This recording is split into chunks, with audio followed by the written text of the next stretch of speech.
Hi, my name's Jenny Tresice and I've been asked to do a short video presentation of a cheese making workshop that I did at Coffs Harbour last December. The course was run by a company called the Cheese Making Workshop and Deli, and they offer all sorts of courses. They also sell all the equipment you need for cheese making, and you can purchase the cultures that you need as well. They also have a huge selection of cheeses from all over the world, so if you love cheese and you're down that way, I certainly recommend a visit.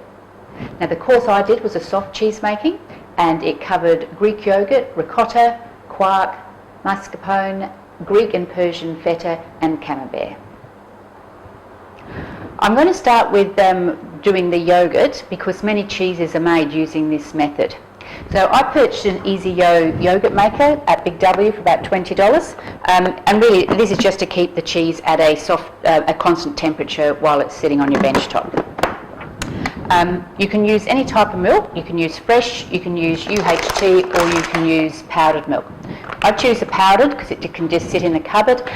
It's also easier because you don't have to heat up the milk, whereas you do for fresh milk. Okay, and with the cultures, you can either use an existing yogurt that has live cultures in it and just take a couple of spoonfuls out and put that in your new milk, or you can purchase cultures from the cheese making shop. These give you the different flavours of your yogurt or types of yogurt. Okay, so I'm going to have to make 1 litre of milk to make 1 litre of yogurt. So I'm going to add 1.5 cups of milk powder, and I'm going to add 2 cups of water. Instructions are on the back of the milk packet. Give that a stir to get any lumps out.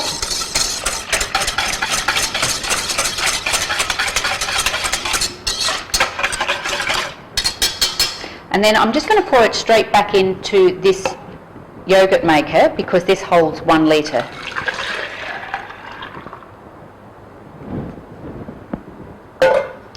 Because I am making the yogurt, I'm adding the AB culture. If I was making quark, I would add an M starter. So I just add 1 pinch.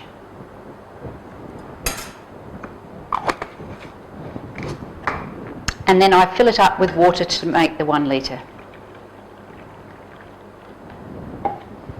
Give it a stir.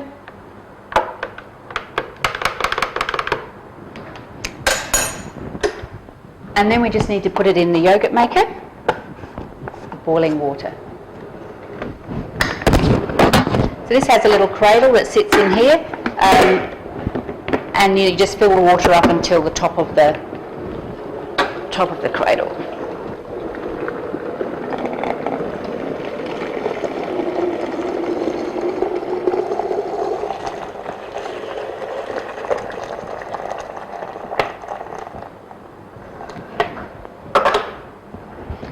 In there. And with this one, we're going to leave on the bench for a minimum of 10 hours. You can leave it up to 24 hours, and then after that, it just goes in the fridge to set. Okay, so our yogurt has been in its container for over 10 hours, a minimum. We've then had it in the fridge for 4 or 5 hours to set. And just like all good celebrity chefs, I have one that I prepared earlier. Okay, if we just wanted yogurt, this is ready to go and eat now. Or if we want to turn it into a cheese, or this was one of the cheeses, we're going to strain it into this cloth and let it the whey drain out of it in the fridge. So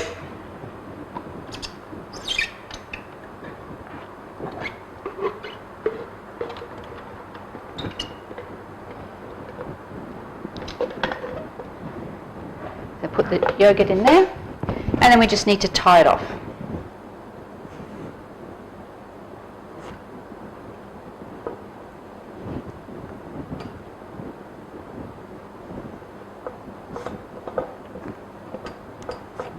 Couple of sticks to hold it up.